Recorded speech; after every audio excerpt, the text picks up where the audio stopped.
Joining us now, a Democrat who questioned Pete Hegseth today. Senator Tammy Duckworth of Illinois is a key member of the Armed Services Committee. She's also an Iraq War veteran. Senator, thanks so much for joining us. Let's listen to this exchange you had with Hegseth about his knowledge of a key alliance in Southeast Asia. Listen to this.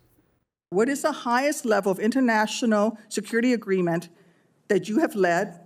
And can you name some that the Secretary of Defense would lead? There's three main ones. Do you know? I have not been involved in international security arrangements because I have not been in government other than serving in the military. So my job has been to no. The answer is no. Can you name one of the three main ones that the Secretary of Defense signs? You're talking about defense signs? Arrangements. I mean, NATO might be one that you're referring to.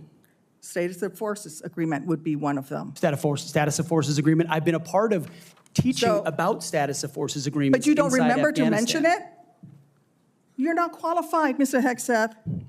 You're not qualified. You talk about repairing our defense industrial complex. You're not qualified to that. You could do acquisition and cross-servicing agreements, which essentially are security agreements. You can't even mention that. You've done none of those. You talked about the Indo-Pacific a little bit, and I'm glad that you mentioned it. Can you name the importance of at least one of the nations in the ASEAN, and what type of agreement we have with at least one of those nations? And how many nations are in ASEAN, by the way? I couldn't tell you the exact amount of nations in that, but I know we have allies in South Korea and Japan and in AUKUS with Australia, and trying to work on submarines with them. Mr. Hegseth, none of those countries are in ASEAN. Across. None of those three countries that you've mentioned are in ASEAN. I suggest you do a little homework before you prepare for these types of negotiations. All right, so we just heard that exchange you had, that little exchange you had with Hegseth. Were you surprised he wasn't able to answer your question? I'm flabbergasted that he was not able to answer a very simple question as that, especially since he actually mentioned the importance of the Indo-Pacific in his opening statement. But, he also couldn't tell me what are some of the ways that a Secretary of Defense would lead international negotiations with our allies either. So, I mean, some very basic things that anybody who wants to be Secretary of Defense should be able to answer. For him to not even know a single nation out of the 10 in ASEAN speaks very loudly to his lack of qualifications for the job. Hegseth was also repeatedly pressed on his views about whether he thinks women should be allowed to serve in combat. As an Iraq War veteran yourself and a Purple Heart recipient, what did you make of his answers? Well, he kept trying to put women on the stand. It was almost like this was a hearing about whether or not women are qualified to serve in combat, as opposed to this was supposed to be a hearing about whether or not Pete Hegseth is qualified to be Secretary of Defense. So he did everything that he could to denigrate women when he wouldn't come out and say that women are equally qualified. He talked a lot about not wanting to lower the standards, and he wanted the highest standards, which is ironic since he wants us to lower the standards for what it takes to be Secretary of Defense so that he can have the job.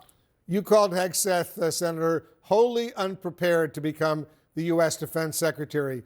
He looks to be headed towards confirmation. He just needs the Republicans to support him. Why do you say the country would be at risk with him as Defense Secretary? Well, the Secretary of Defense leads the greatest nation on the face of the earth. We are the leader in our alliance all around the world. Our adversaries are watching to see, especially during a time of transition is when we are most vulnerable to attack. And then frankly, Mr. Hegseth is that very weak incoming leader. Should he be confirmed, they can exploit his weaknesses. They can exploit potentially his personal weaknesses. The fact of the matter is we have all of these allegations that have not been completely dealt with of him having sexually assaulted women. These are the ways that our adversaries could actually blackmail him. He's already had to pay off an accuser in order to keep a previous job that he had. So to have a Secretary of Defense who is potentially blackmailable is something that we certainly do not want as the United States of America.